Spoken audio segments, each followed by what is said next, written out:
Tuhan mengajar, Tuhan menegur, Tuhan memperbaharui, Tuhan memberkati. Terima kasih ya Bapa. Dalam nama Yesus kami berdoa. Amin. Selamat pagi Bapak Ibu yang dikasihi oleh Tuhan. Bersyukur kepada Tuhan gitu ya, yang boleh memelihara dan menopang akan kehidupan saya secara pribadi gitu ya. Terima kasih untuk dukungan doa Bapak Ibu semuanya selama ini gitu ya. 2 minggu yang lalu saya sempat KO gitu ya. Tiba-tiba vertigo bangun tidur gitu. Waduh, ruangan itu puter-puter, muntah-muntah. Nggak tahu gitu ya. Nggak tahu karena rapat berturut-turut 2 hari atau karena apa gitu ya.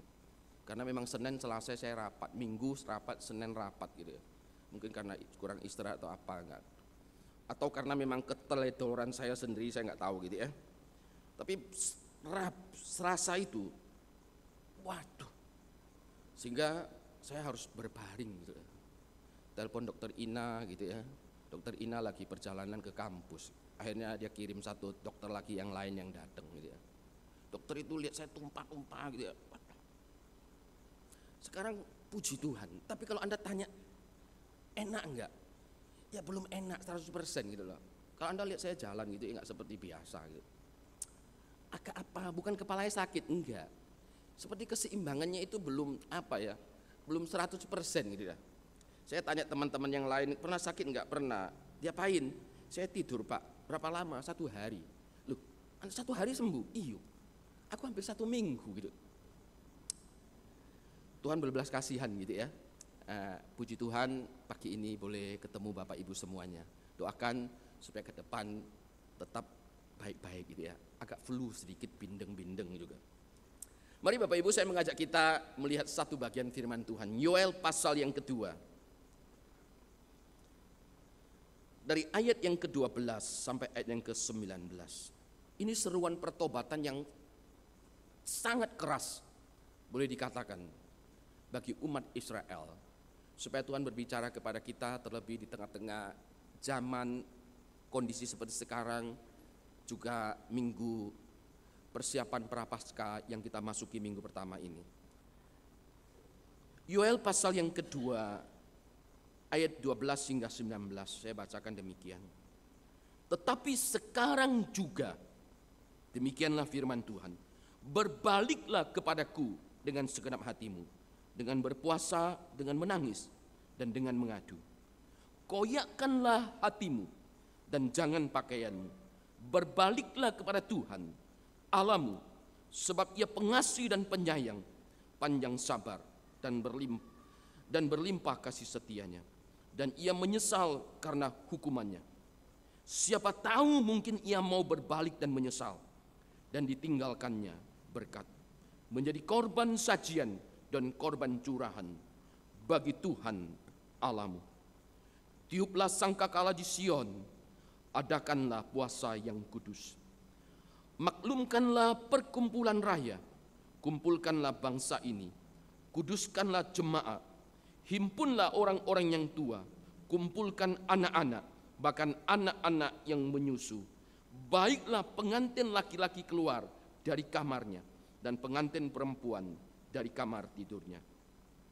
Baiklah para imam, pelayan-pelayan Tuhan menangis di antara balai depan dan mezbah, dan berkata, sayangilah ya Tuhan umat-Mu, dan janganlah biarkan milik-Mu sendiri menjadi celah, sehingga bangsa-bangsa menyindir kepada mereka. Mengapa orang berkata di antara bangsa, di manakah Allah mereka? Tuhan menjadi cemburu karena tanahnya. Ia berbelas kasihan kepada umatnya. Tuhan menjawab, katanya kepada umatnya, sesungguhnya aku akan mengirim kepadamu gandum, anggur, minyak, dan kamu akan kenyang memakannya. Dan aku tidak akan menyerahkan kamu lagi menjadi celah di antara bangsa-bangsa. Bapak Ibu yang dikasihi oleh Tuhan, saya ingin review sedikit aja. Saat ini engkau dan saya hidup dalam satu suasana yang sangat mencekam karena virus corona COVID-19 ini gitu ya. Terjadi di banyak belahan dunia sekarang. Terbaru adalah Tokoh Vatikan, Paus Francis itu mendeklar bahwa dia juga kena dengan 2 asistennya. Sehingga dia harus dikarantina di tempat yang terpisah. Nah, Bapak Ibu dikasih oleh Tuhan, ini sangat menakutkan. Sehingga karena menakutkan sehingga banyak orang kehilangan akal sehat. Sehingga Anda lihat ada video-video yang disebarkan gitu ya. Setiap kali ketemu orang-orang mongoloid seperti engkau dan saya, mereka dikepukin gitu. Dikepukin. Karena dia pikir ini pasti dari Cungkuo. Padahal ini dari Pontianak gitu ya. Ya, mereka nggak tahu, cuma taunya lihat mata kita tok sama kulitnya gitu ya. Nah, ini menakutkan bukan ya? Ketakutan-ketakutan itu bisa dialami oleh manusia sepanjang zaman. Setiap zaman ada kesulitan, setiap zaman itu ada ancaman. Pada zaman Yoel menulis akan kitabnya ini, ancamannya memang bukan virus corona, bukan. Tapi ancamannya adalah tulah belalang yang terjadi pada masa itu. Sehingga dikatakan bagaimana gambaran kalau engkau baca di mulai pasal yang pertama ayat yang kedua. Begitu firman Tuhan datang, langsung berbicara soal tulah. Sehingga tidak ada sesuatu yang tersisa yang berkaitan dengan minyak, yang berkaitan dengan gandum dikatakan, yang berkaitan dengan anggur. Semuanya habis dalam sekejap. Karena tidak ada penghasilan, tidak ada hasil daripada pangan yang ada. Mereka mengalami kelaparan, mereka mengalami bencana, mereka mengalami kematian. Itu satu kondisi yang begitu mengerikan. Sebagian orang mungkin berpikir karena di sini terjadi di Israel, lalu mereka lari ke Moab, mungkin mereka lari ke Mesir, mungkin mereka lari ke Filistin atau di tempat-tempat yang lain. Tetapi bencana ini terus mengejar mereka. Mereka mengalami satu kondisi yang sangat amat memprihatinkan. Tuhan katakan, kenapa engkau mengalami bencana seperti ini? Satu-satunya alasan yang Tuhan tunjukkan, karena keberdosaan daripada umat Israel. Sehingga semua strata kehidupan yang ada, baik orang tua, anak muda, orang-orang yang menyusu, itu semua masuk dalam kategori ini. Lalu mereka yang dikecualikan dalam kondisi darurat untuk berperang, pengantin-pengantin, itu pun sekarang tidak mengalami pengecualian. Semuanya terlibat di dalamnya. Lalu dikatakan para pemimpin, semua ada di dalamnya. Satu kondisi yang begitu mengerikan. Ketika engkau membaca bagian ini, mungkin timbul pertanyaan, dosa apakah gitu ya. Memang di dalam kitab Yoel tidak disebutkan dengan jelas. Sebenarnya dosa apakah yang menyebabkan Tuhan begitu murka dan menghukum mereka? Tidak disebutkan. Kalau di bagian kitab-kitab yang lain, engkau akan melihat dosa mereka diungkapkan satu demi satu, disebutkan. Tapi ini tidak disebutkan. Hanya dikatakan mereka membelakangi Tuhan, mereka berdosa di hadapan Allah. Dengan kata lain, kenapa tidak disebutkan? Kemarin ketika kami berdiskusi di ruang hamba Tuhan gitu ya, ada satu pendeta ngomong begitu sama kami. Ketika saya ngomong, kenapa tidak disebutkan gitu ya, dia bilang, kamu tahu tidak kenapa tidak disebutkan? Karena tanpa disebutkan, sesungguhnya bangsa Israel, mereka sudah tahu apa yang Tuhan maksudkan. Dengan kata lain, sebenarnya mereka sadar keberdosaan mereka. Mereka sadar akan dosa-dosa dan kesalahan mereka. Tapi tidak ada satu kerinduan, tidak ada satu kemauan untuk sungguh-sungguh bertobat di hadapan Tuhan. Yang ada kalau kita perhatikan, hanya pertobatan yang lahiriah, yang kelihatannya di depan. Nah, oleh itu tidak heran gitu ya. Kenapa Yoel itu berkata kepada mereka, ketika dia katakan bertobatlah, lakukanlah puasa, menangislah, mengadulah. Ini semuanya berkaitan dengan liturgi lahiriah yang memang ada, yang mereka jalankan di dalam kehidupan keagamaan pada waktu itu. Tapi Yoel mengatakan itu tidak cukup. Koyakkan sekarang akan hatimu, bukan pakaianmu. Karena pakaian yang dikoyakkan itu adalah simbolis pada waktu itu. Mereka meratap dalam keberdosaan, dalam kedukaan. Lalu mereka menaruh debu dan abu di atas kepala mereka. Itu adalah semua gambaran-gambaran yang sifatnya simbolik. Yang sering kali mereka lakukan ketika mereka beribadah. Ketika mereka meratap mohon belas kasihan datang daripada Tuhan. Tapi Tuhan katakan, itu semua lahiriah. Yang sekarang yang Tuhan tuntut. Bukan lagi yang tampak secara luar. Tetapi hatimu di hadapan Tuhan. Sehingga Yoel berkata dengan sangat keras, koyakkan hatimu dan bukan pakaianmu. Bukan masalah-masalah lahiriah yang Tuhan tuntut, tapi sungguh-sungguh berasal dari hatimu, hati nuranimu yang paling mendalam, yang engkau mengerti dengan jelas di mana dosa dan salahmu. Bapak yang dikasihi oleh Tuhan, dalam hidup kita banyak orang tidak tahu bahwa kita ini sebenarnya pendosa. Mereka lihat saya baik-baik aja, melihat Bapak Ibu semua baik-baik saja. Tapi engkau secara pribadi dan saya secara pribadi tahu betul persis dosa apa yang masih disimpan di hadapan Tuhan. Dan itu yang Tuhan tuntut supaya mereka selesaikan. Mungkin pasanganmu tidak tahu, mungkin anak-anakmu tidak tahu, mungkin orang tuamu tidak tahu, tapi engkau sendiri tahu persis. Seperti yang dikatakan dalam bagian Yoel ini. Bangsa Israel mereka tahu persis akan keburukan mereka. Maka Yoel dituntut, menuntut bangsa Israel, kalau engkau ingin dipulihkan kembali, tidak ada jalan lain kecuali engkau mengoyakkan hatimu. Kenapa Yoel berkata demikian gitu ya? Nah, kalau kita lihat di dalam konteks kitab Yoel ini ada beberapa hal yang kita bisa pelajari. Yang pertama, seringkali puasa, ratapan dan ungkapan penyesalan itu tidak sejalan dengan perubahan hati. Nah, sekarang Tuhan tuntut adalah ungkapan puasa, ratapan itu semuanya itu harus selaras dan sejalan dengan perubahan hati. Di dalam kitab Yoel ada satu kata kunci untuk memahami seluruh kitab ini, yaitu hari Tuhan. Kenapa kata ini menjadi penting? Gitu? Karena kata ini akan mengingatkan bangsa Israel, para pendengar, tentang satu penghakiman di mana manusia tidak mungkin lagi meluputkan diri di hadapan Allah. Ketika bencana belalang datang, ketika tula atau wabah belalang datang, mereka bisa hindar tidak? Bisa.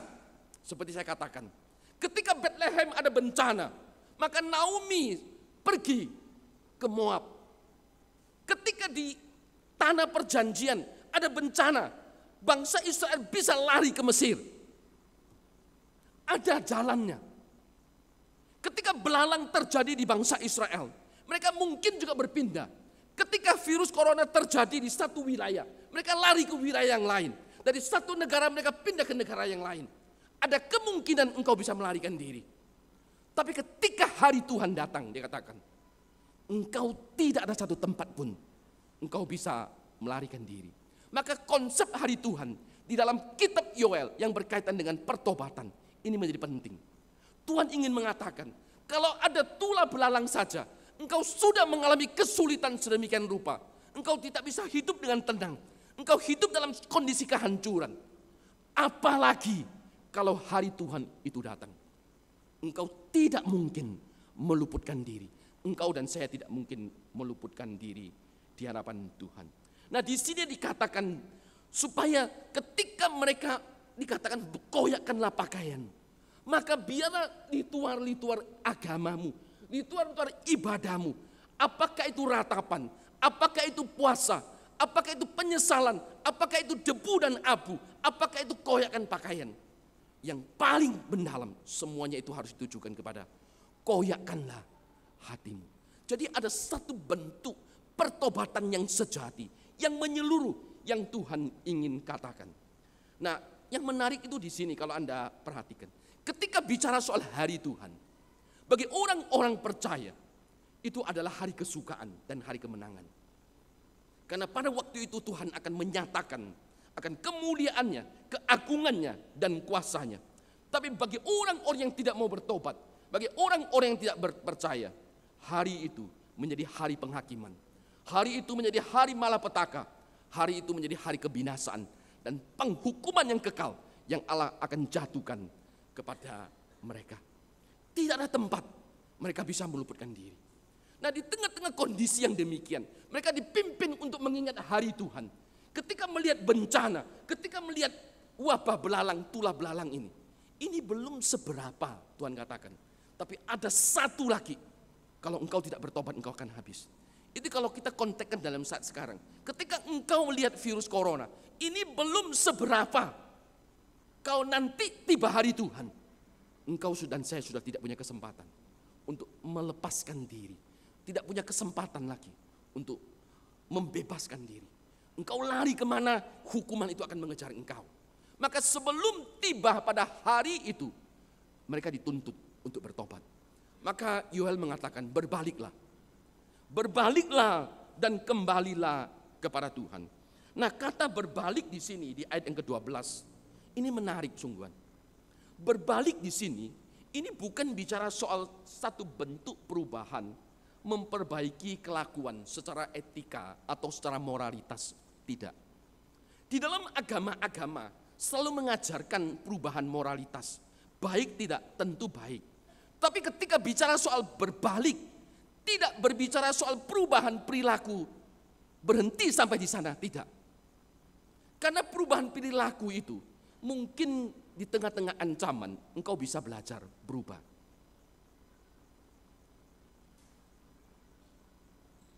Guru ngomong begini, kalau kamu telat satu kali lagi, kamu tidak boleh masuk. Maka terjadilah perubahan perilaku. Mulai besok, dia nggak telat. Apakah dia sungguh-sungguh berubah? Belum tentu. Ketika guru ngomong gini, kalau nilaimu begini terus, kamu nggak naik kelas loh ya. Kamu tinggal kelas. Dia mulai belajar, ikut kelas bimbingan dan seterusnya. Perilakunya mulai berubah. Tapi apakah sungguh-sungguh berubah? Etos dia belajar? Belum tentu. Nah, kata berbalik di sini adalah mengungkapkan bukan sekedar perubahan perilaku, tapi ada perubahan haluan, arah hidup yang Tuhan tuntut. Dulu berorientasi kepada diri, dulu berorientasi kepada keegoan, berorientasi kepada kenikmatan dosa. Sekarang engkau berubah, berorientasi kepada Tuhan, kepada Allah. Contoh yang paling jelas dalam Alkitab adalah hidup Paulus. Ketika dalam perjalanan ke Damsyik, dia langsung berubah. Yang berubah apa? Arah hidup, haluan hidupnya. Bukan perilakunya loh ya. Alkitab tidak mengatakan tiba-tiba Paulus jadi orang yang baik, sabar, lemah lembut gitu ya. Tidak menakutkan, enggak. Alkitab langsung mencatat bahwa Paulus katakan sejak saat itu, karena penglihatan itu, aku tidak boleh tidak taat kepada Kristus. Ini bicara soal perubahan arah hidup, haluan hidup gitu. Nah, Tuhan ingin di dalam perjalanan kita sebagai orang percaya, ketika kita mendengar, kita meresponi, kita merubah arah hidup kita kembalikan kepada Tuhan, titik pusat hidup kita. Saya tidak tahu arah hidupmu hari ini kemana, haluan hidupmu ditujukan kemana.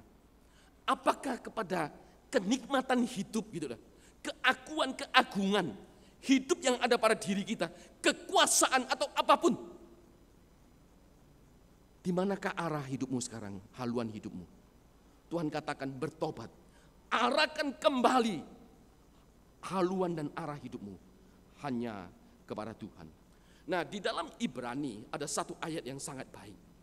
Dia mengatakan pada hari ini, jika kamu mendengar suaranya, jangan keraskan hatimu seperti dalam kegeraman.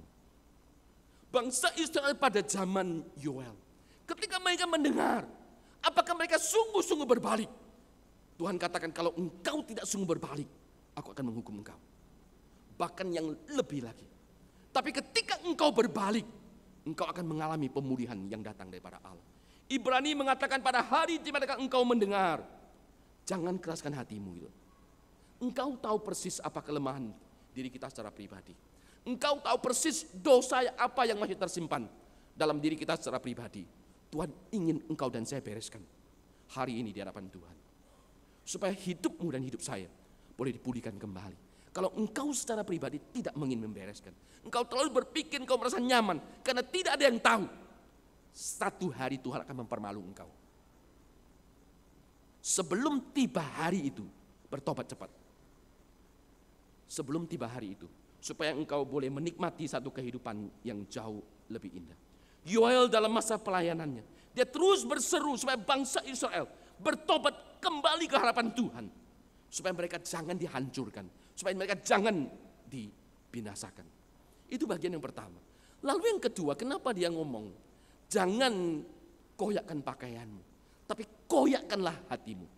Karena seringkali puasa, doa, dan segala ritual keagamaan yang kasat mata, termasuk mengoyakkan pakaian itu, dia ngomong, itu seringkali menjadi topeng gitu loh.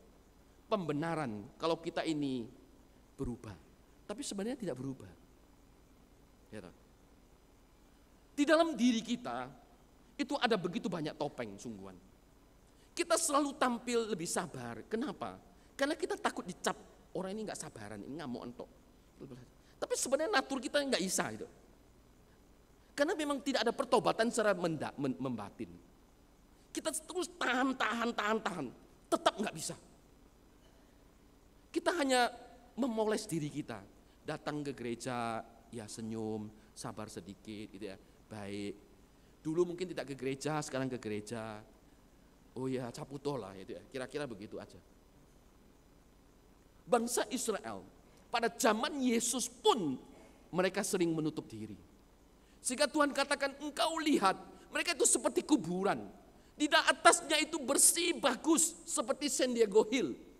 Tapi di dalamnya adalah tulang belulang, busuk adanya. Nah ini bicara soal kemunafikan. Maka Tuhan menuntut bangsa Israel pada waktu itu.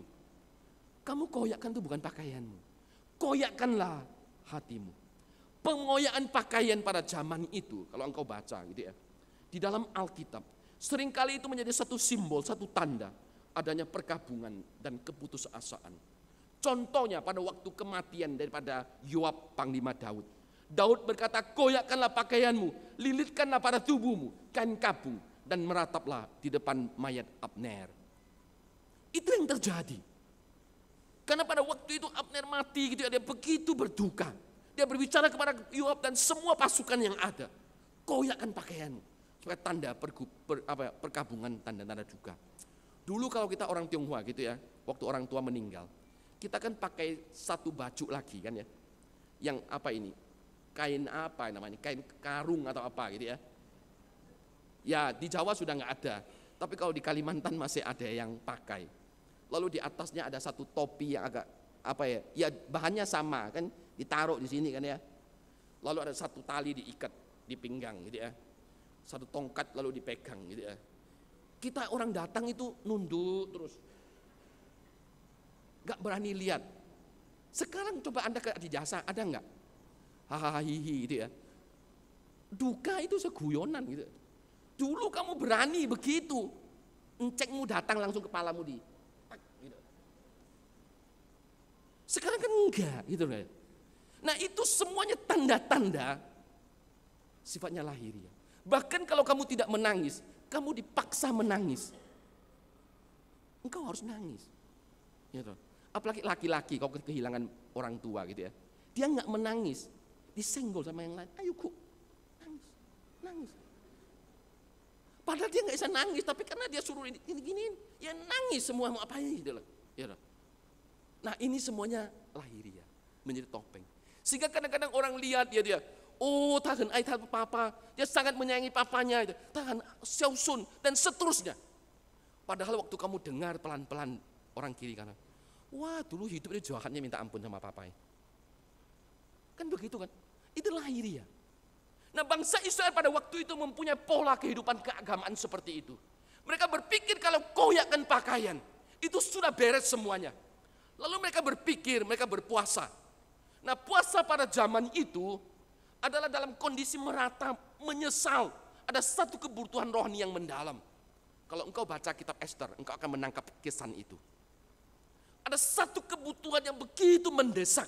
Karena ancaman keselamatan, bahaya yang begitu mendalam. Sehingga mereka meratap menyesal, mohon pengampunan Tuhan supaya Tuhan memulihkan mereka. Maka itu Esther ketika disuruh maju, dia katakan, beritahu semuanya. Supaya mereka berpuasa. Sebelum aku menghadap Raja Ahasiweros itu. Itu satu kondisi gitu. Tapi dalam perjalanan seringkali, di dalam praktek, maka kondisi kedukaan seperti itu tidak muncul dari hati. Ini hanya haukan aja, haukan aja, supaya orang ketoknya api. Nah maka itu Yoel mengatakan, sekarang koyakkan hatimu yang aku tuntut, bukan pakaianmu. Rasa duka itu, Yeremia mengatakan, itu harus berasal dari kesadaran akan sifat dan karya Tuhan. Allah yang akan menghukum, tapi juga Allah yang akan memulihkan. Nah kesadaran akan karya Tuhan ini, timbul satu perasaan duka. Dia menyesal sungguh-sungguh, karena tahu Tuhan itu penyayang, Tuhan itu pengasih, Tuhan itu panjang sabar, Tuhan itu berlimpah kasih setia Tuhan. Supaya Israel boleh dibawa kembali kepada Tuhan. Nah rasa duka seperti ini yang Tuhan inginkan di dalam kehidupan kita sebagai anak Tuhan. Kita berduka bukan karena engkau dan saya mau mati, bukan. Kita berduka karena kita merasakan betapa Tuhan itu mengasihi saya. Betapa panjang dan lebar akan kemurahan Tuhan, belas kasihan Tuhan, kasih setia Tuhan yang tidak ingin melihat kami orang anak-anaknya binasa. Karena itu kami menyesal, kami duduk dalam debu dan abu, kami bertobat sungguh-sungguh di hadapan Tuhan. Karena naturnya, sifat dan karya Allah itu sendiri yang pemurah bagi engkau dan saya. Ketika engkau dan saya harus berbalik. Nah disinilah dituntut yang disebut dengan ketulusan, niat yang mendalam datang kepada Allah. Percaya janji Tuhan, percaya karya Allah atas hidup kita sebagai anak Tuhan. Sehingga dikatakan, kumpulkanlah semua orang tua-tua itu, kumpulkan anak muda, kumpulkan mereka yang mengasihi pengantin, kumpulkan masih menyusu. Semua pelayan, mereka harus datang ke mezbah Allah. Satu bentuk seruan yang sifatnya umum, menyeluruh semua sendi-sendi masyarakat, generasi masyarakat harus terlibat di dalamnya. Baru ada pemulihan. Hari ini pun sama, kita sebagai pemimpin gereja, jemaat atau siapapun, Tuhan menuntut adanya pertobatan yang sungguh. Engkau tahu persis sekali lagi dosa apa yang ada pada dirimu, yang mungkin orang lain tidak tahu. Dan itu engkau harus bereskan. Kenapa? Karena ketika bicara sampai di sini, lalu masuk di ayat yang ke-18 sampai yang berikutnya. Itu menjadi pintu berkat, pintu pemulihan ketika mereka mau bertobat. Supaya hidup mereka boleh mengalami pemulihan. Maka di ayat 18 ngomong begini, Tuhan menjadi cemburu karena tanahnya. Ia berbelas kasihan kepada umatnya. Ia menjawabnya, katanya kepada umatnya, sungguh aku akan mengirim kepadamu gandum, anggur dan minyak, dan kamu akan kenyang makanan, dan tidak akan menyerahkan kamu menjadi aib atau dipermalukan di antara bangsa-bangsa. Ayat yang ke-25, aku akan memulihkan kepadamu tahun-tahun yang hasilnya dimakan habis oleh belalang pindahan, belalang pelompat, belalang pelahap, belalang pengirip, tentara yang besar yang kukirim ke antara kamu. Maka kamu akan makan banyak-banyak dan menjadi kenyang. Dan kamu akan memuji-muji nama Tuhan Allahmu yang telah memperlakukan kamu dengan ajaib. Dan umatku tidak akan menjadi malu lagi untuk selama-lamanya. Tidak ada jalan lain. Ketika engkau dan saya rindu, hidup kita dipulihkan. Keluarga kita dipulihkan.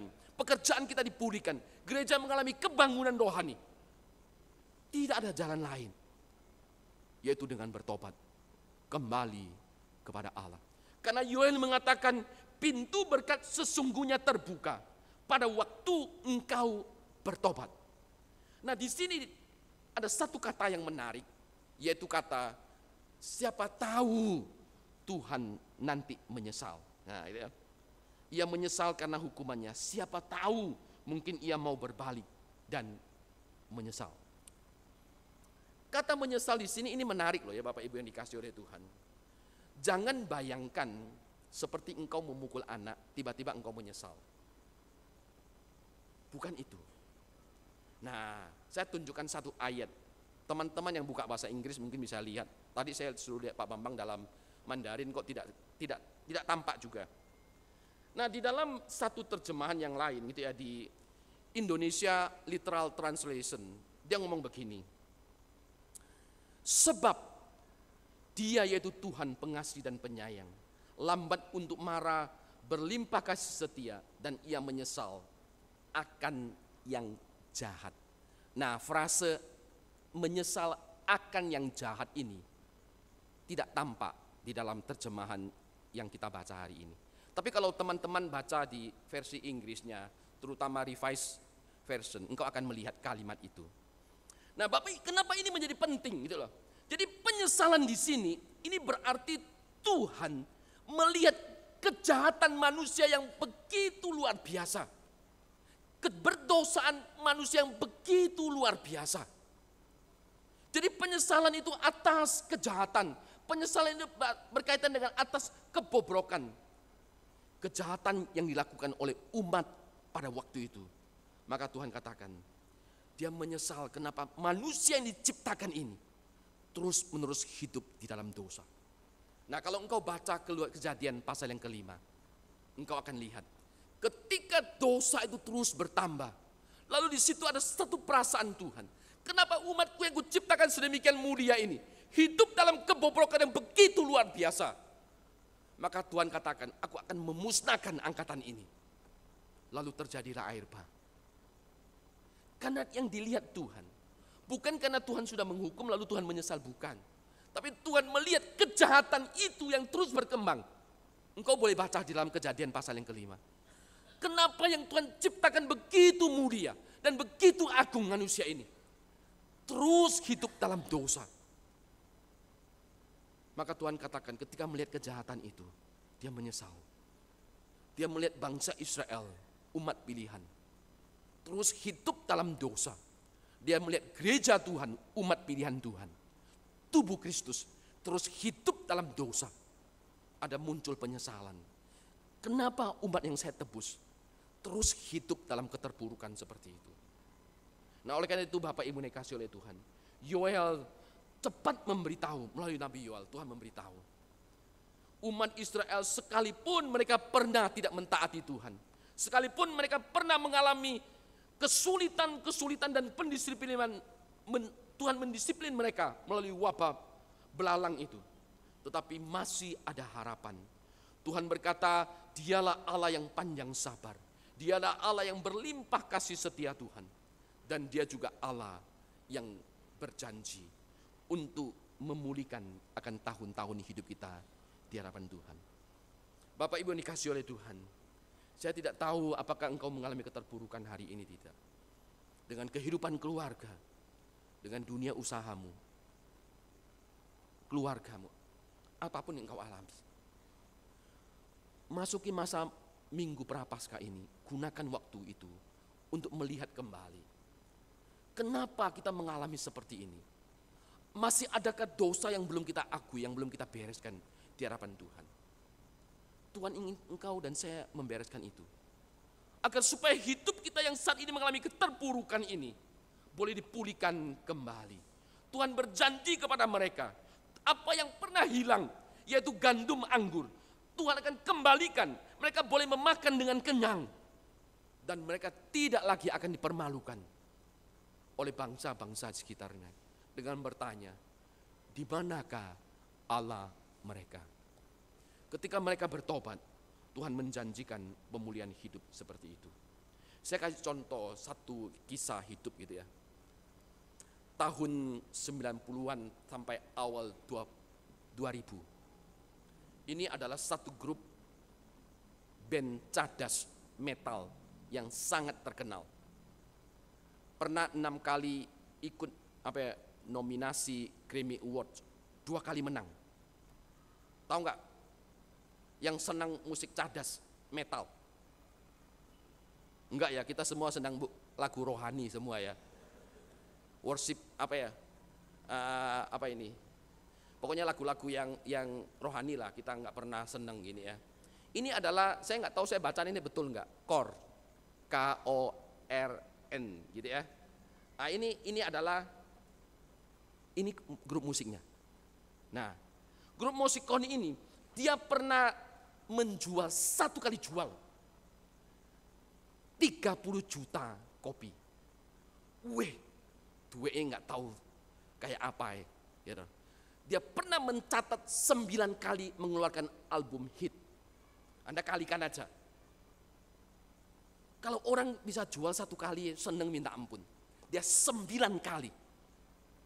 Wah, tapi orang-orang yang di dalam anggota ini, wah hidupnya kacau luar biasa. Nah, salah satu gitarisnya ini. Nah, gitaris ini satu yang sangat terkenal adalah Brian Wells. Wah, dia itu gitaris yang hebat sekali. Tiba-tiba tahun 2005, dia mengumumkan pertobatannya. Sekarang menjadi pengabdi Kristus. Padahal mereka sudah terbiasa dengan obat bius, terbiasa dengan alkohol, terbiasa dengan seks bebas, hidup berkelimangan dosa. Sudah sangat terbiasa. Tiba-tiba tahun 2005, dia mengumumkan dia menjadi murid Tuhan. Dia tinggalkan hidupnya yang lama. Lalu temannya yang lain 4 tahun kemudian. Ini adalah Reginald yang dikenal dengan Fred Lee. Ini basisnya, pemain bassnya. Dia mengatakan sejak umur 13 tahun orang ini sudah hidupnya kacau betul. Apa itu narkoba, apa itu alkohol, pesta seks, dia sudah ikuti semuanya. Sejak usia 13 tahun. Papanya sebelum meninggal, dia berdoa, dia berbicara kepada Reginald ini. Dia ngomong, saya berdoa akan engkau menemukan Tuhan. Dan melalui temannya itu, Brian yang bertobat itu, dia sungguh-sungguh bertemu dengan Kristus. Dia mohon pengampunan Tuhan atas dosanya. Dan Tuhan mengubah seluruh arah hidup mereka. Sehingga mereka diselamatkan. Bukan saja mereka, tapi keluarganya, anak-anak mereka. Mereka semuanya mengalami pemulihan. Karena mereka mengubah arah haluan hidup mereka. Berbalik kembali kepada Kristus.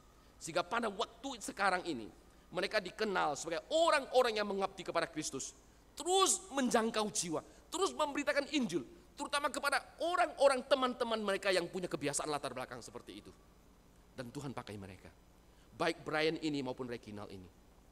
Mereka mengubah arah hidup mereka sebelumnya adalah kepada dunia pesta, seks, alkohol, drug, pokoknya semuanya. Mereka kecanduan, obat bius dan seterusnya. Tapi ketika mereka berjumpa dengan Kristus, Tuhan mengubah arah hidup mereka. Mereka tinggalkan. Band mereka tinggalkan. Mereka lepaskan kesemuanya itu.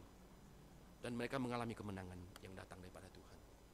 Tuhan ingin memasuki minggu prapaskah pertama ini.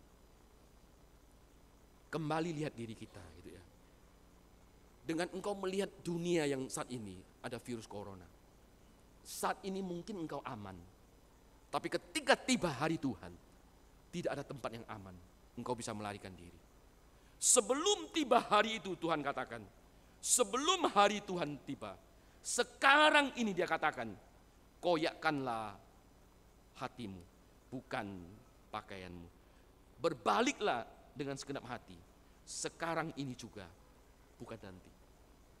Bapak Ibu dikasihi oleh Tuhan, pertobatan itu menjadi pintu yang awal bagi pemulihan hidup. Menjadi berkat Allah dicurahkan di dalam kehidupan kita. Yoel menantang bangsa Israel agar mereka kembali kepada Tuhan.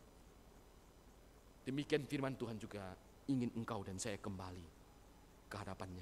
Supaya gereja Tuhan, kita secara pribadi boleh semuanya mengalami pemulihan yang datang daripada Allah. Amin. Bapak Ibu dikasihi oleh Tuhan, mari saya mengajak kita bersama-sama gitu ya. Datang dengan rendah hati di hadapan Tuhan. Seperti Daud datang kepada Tuhan dengan jujur, mengakui segala dosa dan kesalahannya di hadapan Tuhan. Saya mengajak engkau dan saya sekarang membuka Mazmur 51. Biarlah ini juga menjadi hati Anda seperti Daud ketika sadar akan keberdosaannya. Kita akan baca bersama-sama beberapa ayat firman Tuhan ini. Jangan lihat Daudnya. Tempatkan namamu di sana. Saya akan baca ayat yang ketiga. Bapak Ibu baca ayat yang keempat Nanti kita akan berhenti di ayat yang ke-15.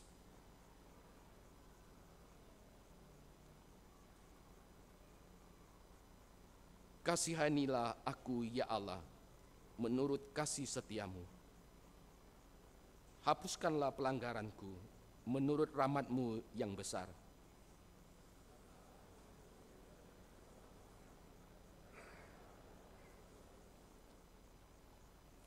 Sebab aku sendiri sadar akan pelanggaranku. Aku senantiasa bergumul dengan dosaku.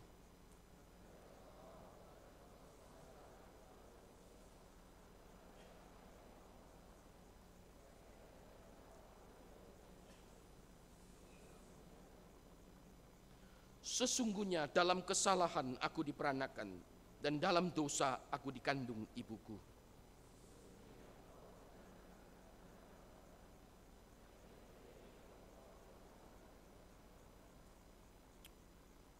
Bersihkanlah aku daripada dosaku dengan hisop, maka aku akan menjadi tahir. Basuhlah aku, maka aku akan menjadi lebih putih dari salju.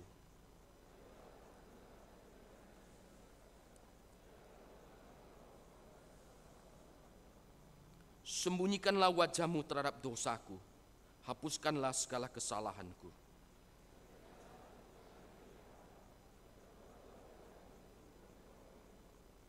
Janganlah membuang aku dari hadapan-Mu, dan janganlah mengambil roh-Mu yang kudus daripadaku.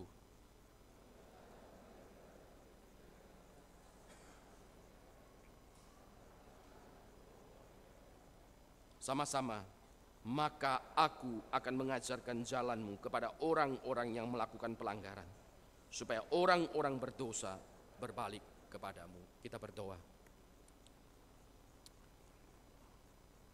Bapa Surgawi, biarlah ini menjadi satu pengakuan kami yang jujur di hadapan Tuhan. Ada banyak hal yang kami sembunyikan yang mungkin orang lain tidak tahu. Baik pasangan kami, baik orang tua maupun anak kami, maupun rekan kerja kami.